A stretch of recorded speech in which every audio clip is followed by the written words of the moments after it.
Chapter 1. Dread filled Stephanie's chest as she spotted the paper tucked under the wiper on her car.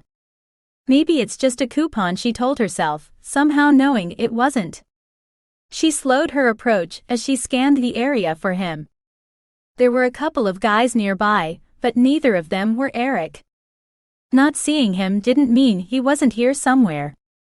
Wary, she walked past her car, not stopping but looking inside, making sure he hadn't somehow gotten inside and was hiding behind the seat.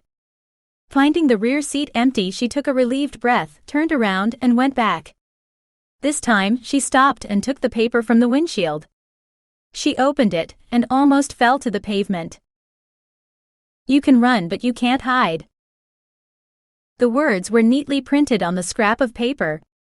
There was no signature, but she had no doubt who left it. "You all right?" A voice startled her.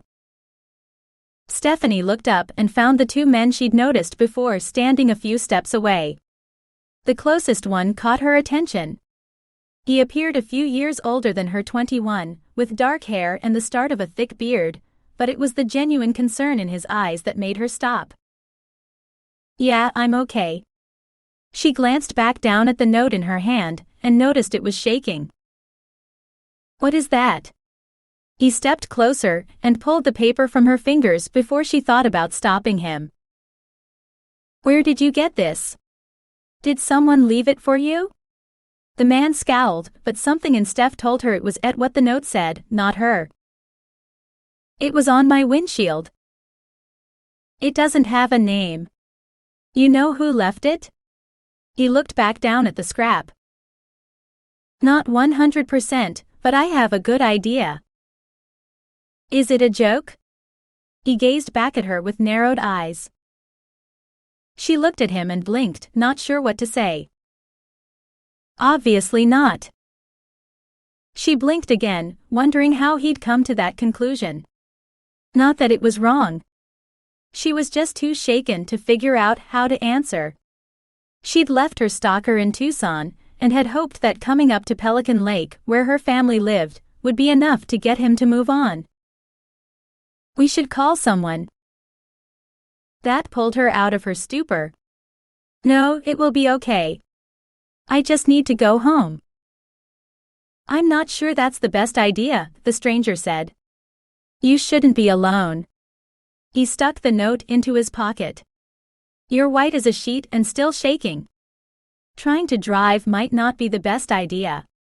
Come inside the cafe right here.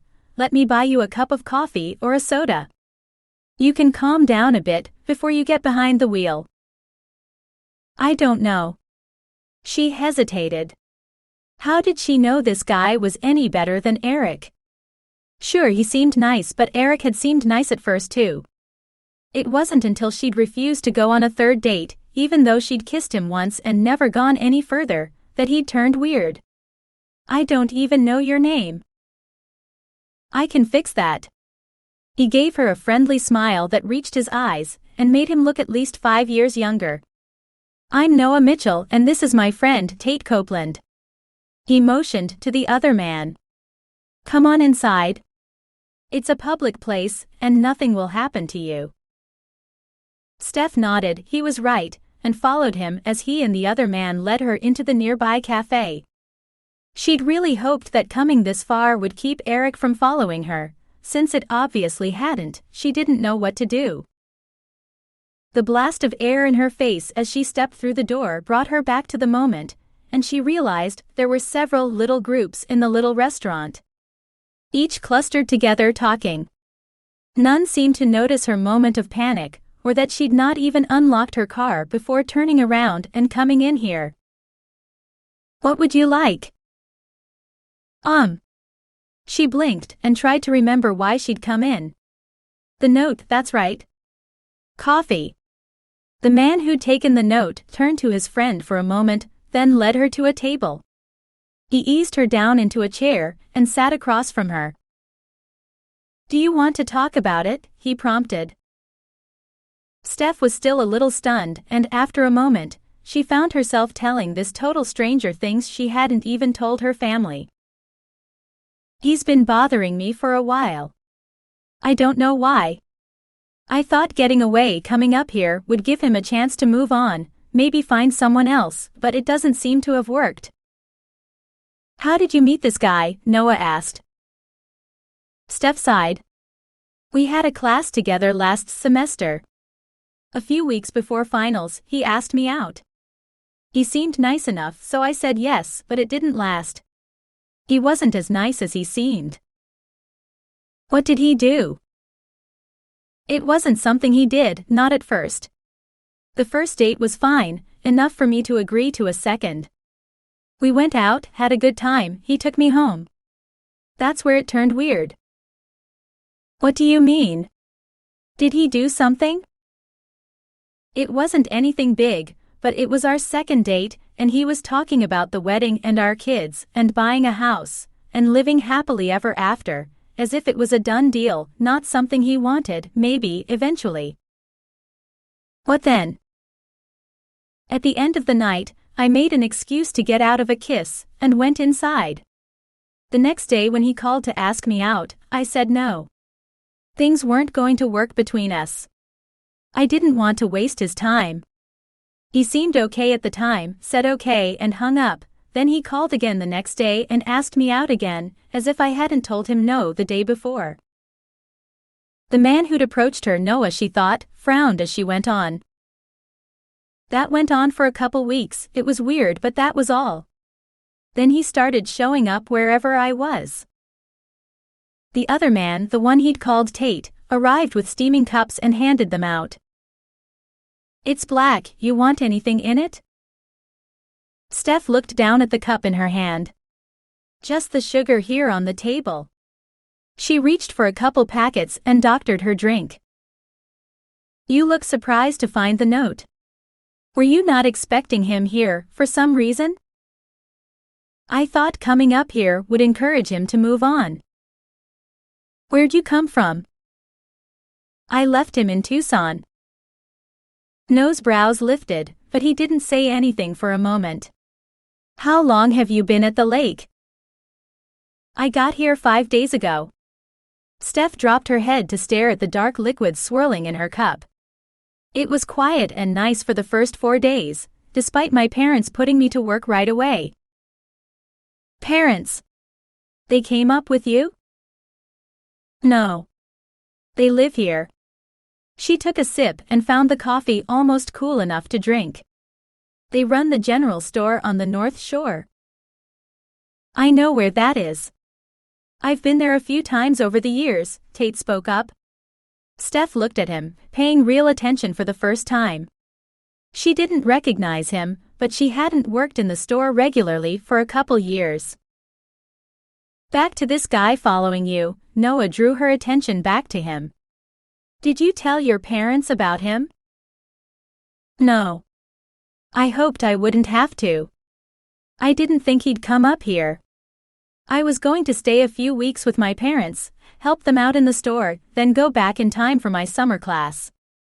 Eric was supposed to have moved on by then, found someone else to fit his image of his forever person or whatever, so I could go on with my life. She looked up and met his gaze. I didn't have a plan for if he followed me. Honestly? It never occurred to me he would come this far. Now you know he has, and you can figure out what to do next. Are you staying on your own, or with your parents? Steph blinked. Her brain took a moment to register what he'd asked. With my folks, it wasn't worth renting a cabin for just a couple weeks. Besides, it's peak season. They're too expensive for a broke college student. That's good. It means you won't be alone at night. That should discourage your stalker from trying to break in. I wouldn't call him a stalker. Famous people got stalkers, not plain Jane students from nowhere, Arizona. He calls over and over. He won't take no for an answer. He follows you around, even hours from home, and he's leaving threatening notes. Do you know another name for that? Because in my book, hell, in most people's books, that's a stalker. Steph dropped her shoulders. Noah was right. Eric was stalking her. She closed her eyes a moment as the admission, even to herself, took her breath away. A hand covered hers, and she opened her eyes to find Noah had wrapped his hand around it. Take a deep breath. We'll figure it out and it will be okay. How can you be so sure? I have faith. Steph shuddered. I don't know why, but he scares me. That's okay. We'll get it figured out. First thing. I think you should go to the police. And tell them what? That he keeps showing up where I am? That he came to the lake? I can't even prove he's here. Even if he is, legally he's done nothing wrong. He hasn't threatened me, just scared me. There's no crime in that. Noah growled. Actually freaking growled. The sound was so absurd that it was all Steph could do not to laugh. Despite the situation and her fright, she felt lighter from just that. I'll figure it out.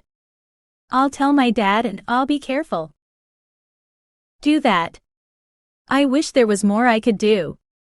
Noah squeezed her hand where he still held it. Why? She watched him a moment. I mean, I'm a stranger. I don't mean anything to you. Why would you go out of your way to do more? Steph turned to look at his friend, who gave her a wide-eyed look as he shrugged. Steph took that to mean he didn't know why his friend cared so much.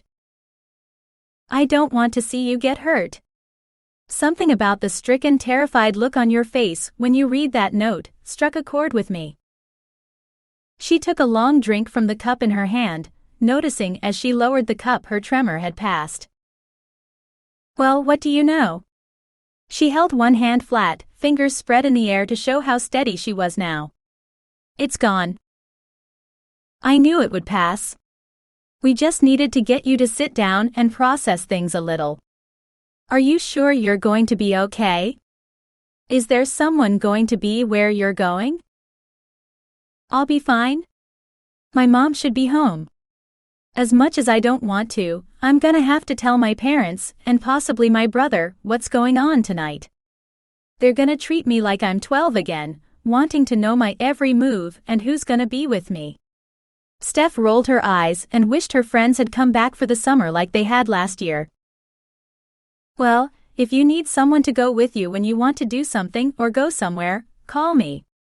Give me your phone, and I'll put my number in for you. I don't know. You don't need to waste your vacation babysitting me. I don't mind really. Tate's not the best tour guide I've known, but you grew up here. I bet you know all the great things to do and places to go. Steph couldn't help but smile. She did know most of the best places. All right. She pulled her phone from her pocket and handed it to him. He punched in his number, his phone rang in his pocket then stopped, and he finished saving his number before giving her phone back. There, now I'll know when it's you and not let it go to voicemail. Thanks for the coffee. Steph drained the cup and stood. I really need to get going. I'm late. I was supposed to get out of here 30 minutes ago. Think nothing of it. Noah stood. Let us walk you out to your car, make sure this guy's not lingering in the area, waiting. All right. Why not? She didn't think he would be, but then, she hadn't expected him to follow her to Pelican Lake either. Together, the three of them walked out to her car. Nothing there seemed to have changed. Noah and his friend watched as she unlocked it, got in and started it. Noah held his hand like a phone and mouthed the words "call me." She nodded and pulled out of the lot. She didn't see Eric and wondered why the hell he'd followed her all this way.